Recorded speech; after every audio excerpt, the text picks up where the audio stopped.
गरम मतलब लाल और नीला मतलब ठंडा।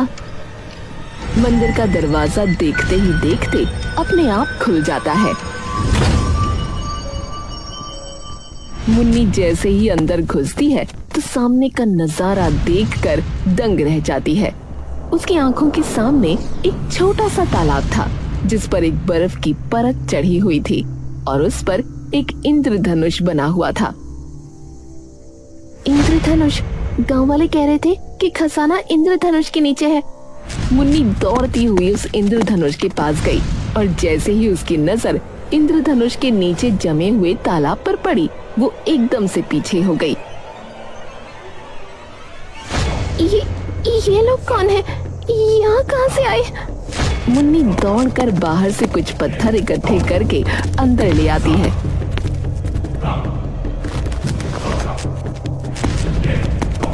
और एक एक करके उन पत्थरों को खिड़की पर मारकर उस पर जमी बर्फ को तोड़ देती है। और जैसे ही सूरज की किरणें इंद्रधनुष को ध्वस्त कर उस तालाब की बर्फ पर पड़ती हैं, वो बर्फ देखते ही देखते कुछ ही देर में पिघल जाती है। लेकिन उन शरीरों की स्थिति वैसी की वैसी रहती है।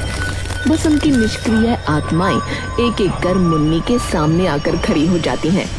और देखते ही देखते बाहर हड़कंप मचाता तूफान भी अचानक से शांत हो जाता है।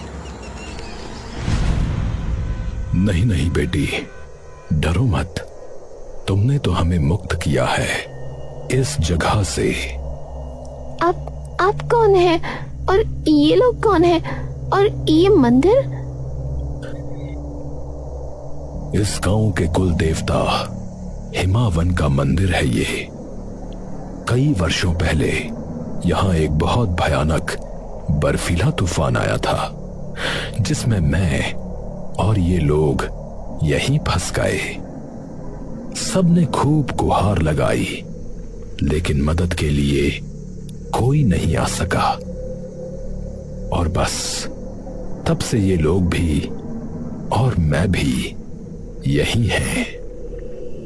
लेकिन लोग तो कहते हैं यहाँ पर कोई खजाना है या जिन्न है। अरे बेटी, जितने मुंह उतनी बातें। तुमने आवाजें सुनी थी ना कुछ लोगों की?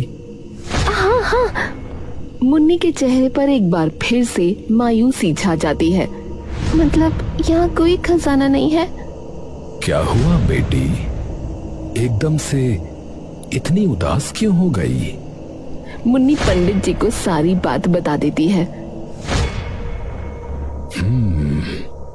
अच्छा, दुविधा तो है, पर तुम्हारी सहायता शायद मैं कर सकता हूं। वो कैसे?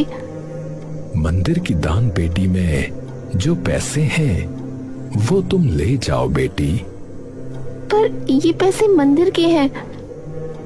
बेटी, दान पेटी में डाले गए पैसे जरूरतमंद के होते हैं और इस मंदिर पर तो अब कोई आता भी नहीं है। मुन्नी पंडित जी की बात सुनकर रो पड़ती है और उनके सामने हाथ जोड़ लेती है।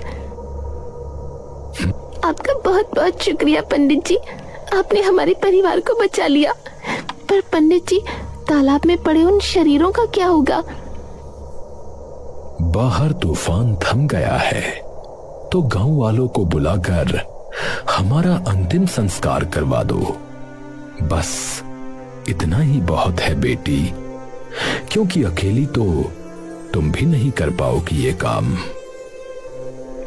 जी पंडित जी, वैसे पंडित जी बाहर कहीं बर्फ नहीं है, सिर्फ खिड़की और तालाब पर ही क्यों, और वो भी इतनी भारी धूप में। ये तो तुम्हें भी महसूस हो रहा होगा बेटी। तुम्हें गर्मी लग रही है इतने सारे कपड़े पहनने के बावजूद।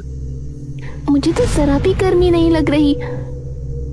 बेटी, भगवान के घर में खड़ी हो तो चमत्कार तो होंगे ही। सही बात है। मुन्नी दान की पेटी के सारे पैसे इकट्ठे कर बाहर निकलती है और देखती है कि तूफान शांत हो चुका है।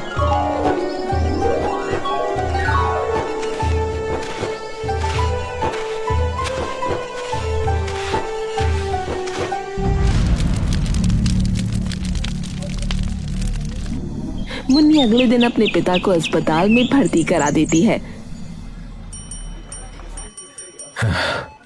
अरे अपनी माँ ही जैसी है ये, एकदम जिद्दी। हाँ तो मैंने तो कहा ही था कि आपको ठीक कर दूंगी। सुरेश हंसने लगता है। मेरे साथ तूने उन लोगों को भी बचाया, उन्हें मुक्ति दिलाकर। सिर्फ कोमल दिल की ही नहीं बल्कि दिलेर भी है तू, मेरी छोटी शेरनी कहीं की। चल अब। वो तो मैं हूँ।